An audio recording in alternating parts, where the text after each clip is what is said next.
In the heart of Rongo Sub-County lies Kitere, a vibrant village known for its hardworking residents and close-knit community.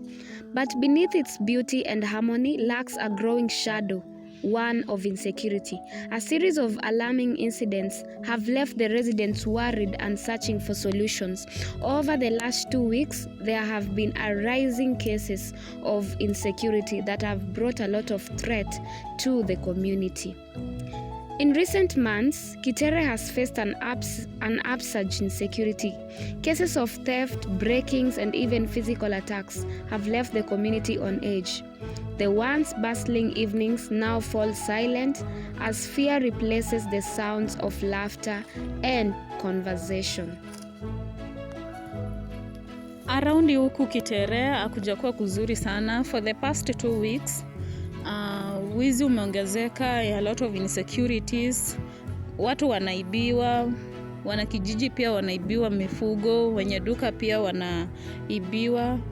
Like some 2 weeks ago, we had cases like watu hata wanatakiwa usiku, huwezi tembea kufika saa moja hivi ukiwa freely walking hapa around Kitere. You may be attacked, sometimes unanyanganywa simu, sometimes you will even be raped. Mimi pia ni mwanabiashara, niko na duka around hapa Kitere.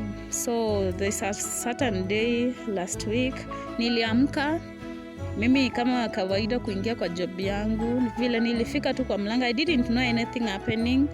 So mimi nilifika kwa mlango yangu kufungua, ndo nikapata hakuna kufuli. Nikagundua kwa wezi walikuwa washakuja the previous night, wakachukua kila kitu. In fact, I had a cosmetic. So in that shop there was nothing left. Kila kitu iliibiwa, so I was stranded. I don't know where to start from. Not only me, pia kuna neighbor wangu pia hapa karibu, a certain lady, ni mwanafunzi, alikuwa from a salon late hours, saa 1 saa 2. Aliatakiwa akitoka kwa salon, akanyanganywa simu and she was raped. Mpaka saa hii hatujajua hao watu wanafanya hizi vitendo wako wapi. Pia in the village, wanakijiji pia wanaibiwa ng'ombe, sometimes hata kuku, mifugo zao zinatolewa pale kwa nyumba. And we don't know who are this. Maybe ni comrades, maybe ni some other villagers, hatujui ama ni watu wanatoka mbali. But the place has a lot of insecurities and kumekuwa tu hakuja kuwa na ile usalama. The insecurity is not just a threat to personal safety, it is a threat to livelihoods. Many villagers, not only villagers but students, depend on their small businesses to at least cater for their needs. So many comrades have businesses, have shops that they depend on it maybe to have their livelihoods. So many villagers depend on farming and small businesses, and every stolen cow or broken shop window pushes them deeper into economic despair. When these students are robbed, when these students wake up one day and find that what they have, the little they are trying to do to at least better their lives, pay their school fees, the business has been looted into, it brings them down and it discourages them. In some other cases, when the villagers their property is being stolen, we find that they cannot be able to keep up and start all over again. So amid the rising concerns, the local police have pledged to address the insecurity. But are their efforts enough to restore peace in Kitere? We understand the concern of the residents. We have increased patrols in the area and are working closely with the community to gather information. However, limited resources and manpower make it a challenge to address every incident efficiently.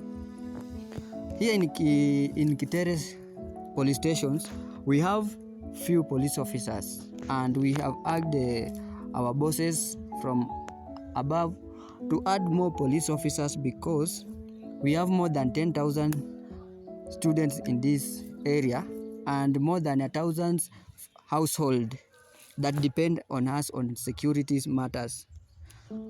So tumeambia government watuongezee polisi, tukuje waongezeke hapa ili tuweze kupatrol, tushike hawa wakora.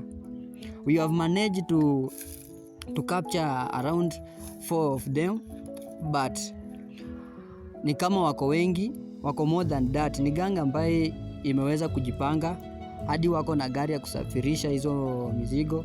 Ndo tuliona vile waliattack ile business ya ule mama mboga na ule mwenye alikuwa na ya cosmetic, wakabeba kila kitu, ule wa viatu. Walikuwa hadi na gari. Tumeshika gari yao, gari aina ya Probox ambao walikuwa wakisafirishia hizo bidhaa kutoka hapa Kitere wakiipeleka Kajiado. Tunaendelea kufanya uchunguzi, tutawashika. Alafu tutakuwa na Kitere ambaye ni salama. Faced with the growing threats, the residents of Kitere are not giving up. They are taking matters into their own hands, forming neighborhood watch groups and working together to rebuild what insecurity has taken away. We can't wait for help that may never come. We have decided to patrol our areas and look out for one another. It's not easy, but we must protect our families and property. We can no longer wait for the police to come to our rescue.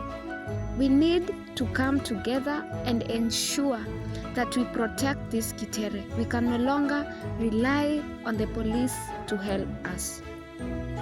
The strength of a community lies in its unity, and Kitere is determined to fight back.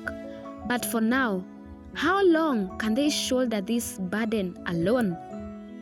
As the sun rises over Kitere, so does the hope for a safer tomorrow. But the question remains, who will stand with this resilient community to ensure that their peace is not just a dream, but a lasting reality? The fight against insecurity requires all hands on deck, from the authorities to the villagers. Collaboration is the key to restoring peace. For Kitere, the journey has begun, but it's far from there. The villagers need to come up with a more planned strategies. The police officers, the government needs to come up with more ways to ensure that the students are protected, that the villagers are protected. For if we cannot fight this insecurity, we will end up losing a lot of properties. The community, the villagers, the students, some of them will even end up losing their lives. Their dignity will be lost, as there have been cases of rape. The villagers are therefore determined, and they have decided that they will take matters into their own hands to ensure that their community is protected, to ensure that they deal with the thieves.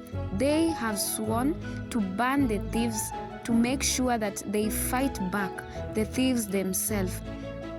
All in all, we are just praying. The villagers are just hopeful that someday maybe the community will go back to how it was, that maybe someday they will wake up and have a promising future, that maybe someday they will continue walking the way they used to walk, that by 7 p.m. they will not be in their houses, they will just be doing things as they used to be.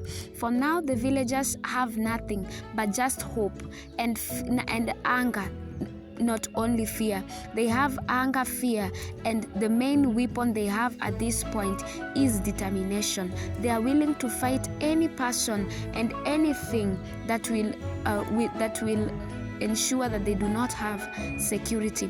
The villagers walk with torches at night, and they do patrols to ensure that they protect their village, that the welfare of the students are protected, because apart from the villagers being just villagers, they are also parents. They are also parents to students, and so they alone can feel the pain of having to see their children being beaten up at night, having to see their children going through a lot of cries.